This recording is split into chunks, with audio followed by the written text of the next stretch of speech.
सूत्रों के हवाले से बड़ी खबर आपको बताने जा रहा हूं, जहां पर यूपी एटीएस की पूछताछ में एक बड़ा खुलासा हुआ है।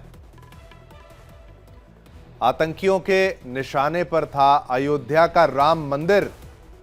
बहुत बड़ी खबर इस वक्त की आपके टेलीविजन स्क्रीन पर आप देख रहे हैं। राम मंदिर अयोध्या का आतंकियों के निशाने पर। राम मंदिर पर हमले की साजिश रच रहा था अदनान। दिल्ली पुलिस ने भोपाल से अदनान को किया था अरेस्ट। तो दिल्ली पुलिस की स्पेशल सेल ने भोपाल से अदनान को गिरफ्तार किया था, जिसे लेकर अब यूपी एटीएस ने बड़ा खुलासा किया है।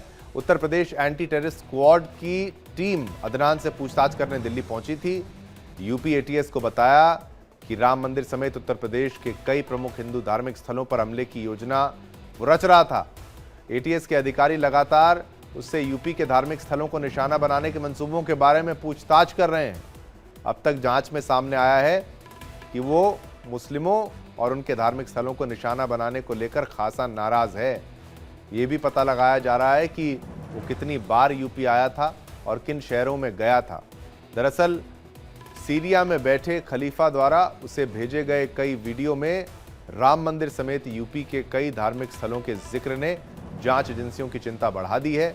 बता दें कि आगामी 21 नवंबर को प्रधानमंत्री नरेंद्र मोदी अयोध्या में राम मंदिर के ध्वजारोहण कार्यक्रम में हिस्सा लेने आ रहे हैं। इसी पर और जानकारी लेने के लिए चलते हैं, रुक करते हैं अभिषेक पांडे का। ब्यूरो चीफ हमारे साथ लखनऊ से जुड़ चुके हैं। अभिषेक, क्या कुछ जानकारी है इस मामले को लेकर, राम मंदिर निशाने पर?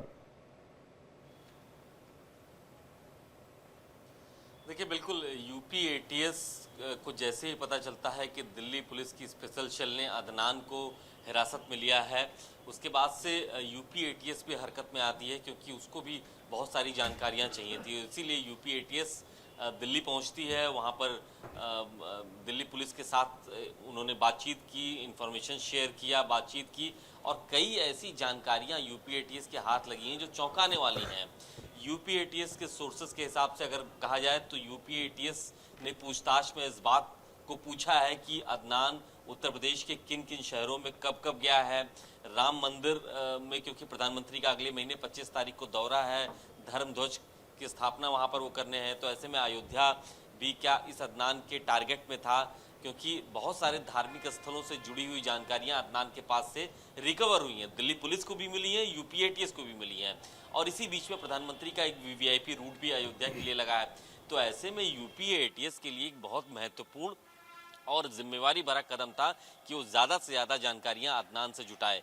यूपी एटीएस ने लगातार अदनान से पूछताछ की है, ताकि आने वाले वक्त में जो उसके मंसूबे थे वो कहां तक पहुंचे, उसको वर्कआउट करने के लिए उसके और कौन कौन से साथी थे, उसके स्लीपर मॉड्यूल्स कहां कहां हैं, ये सब पता लगाने के लिए यूपी एटीएस लगातार अदनान से उसने 48 घंटे दिल्ली में रह करके पूछताछ की है। बहुत सारी जानकारियाँ यूपी एटीएस के हाथ में लगी, और उसके बाद अब आने वाले वक्त में उस हिसाब से यूपी एटीएस अपना भी प्लान करेगी कि आखिर जितने भी शहरों में अदनान और उसके लोगों ने भ्रमण किया है वहां से जानकारियां जुटाई जाएं, ताकि फुल प्रूफ प्लान रेडी किया जाए और जो बाकी और अदनान के सदस्य हैं उनको भी हिरासत।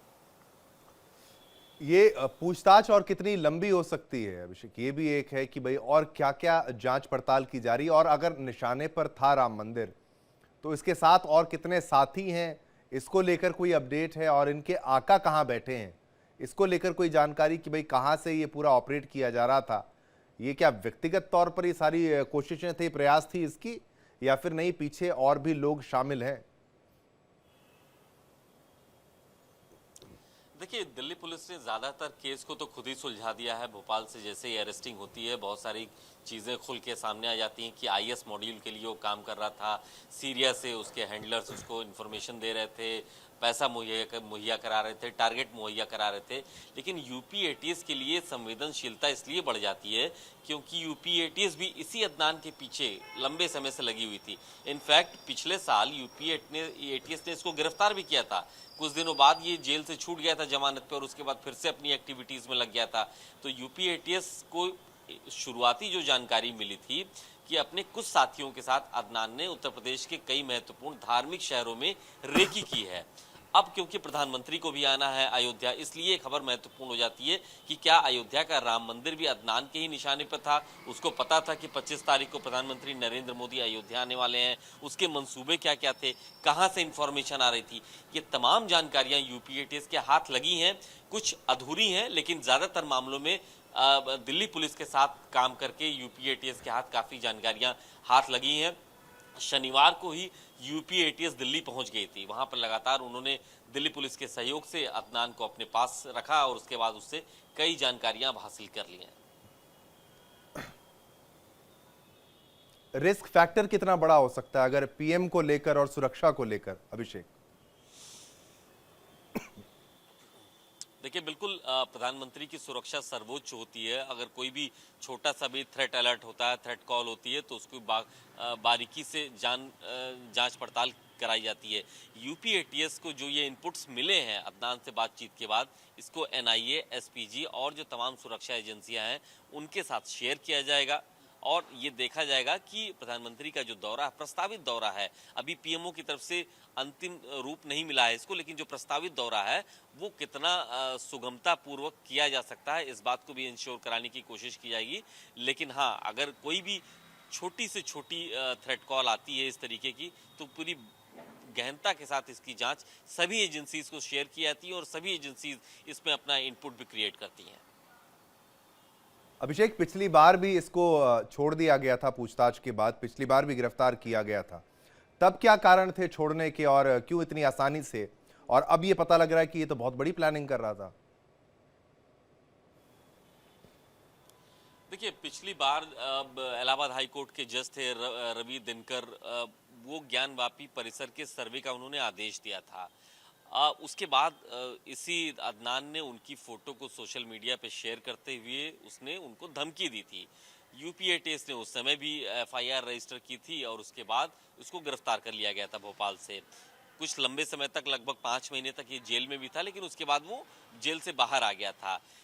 पूछताछ में उस समय भी ये बात बताई गई थी कि मुस्लिम जो धार्मिक स्थल हैं, जैसे ज्ञानवापी की बात कर ले, वो निशाने पर क्यों है, क्यों हमारे खिलाफ फैसले आ रहे हैं, क्यों मुसलमानों को टारगेट किया जा रहा है।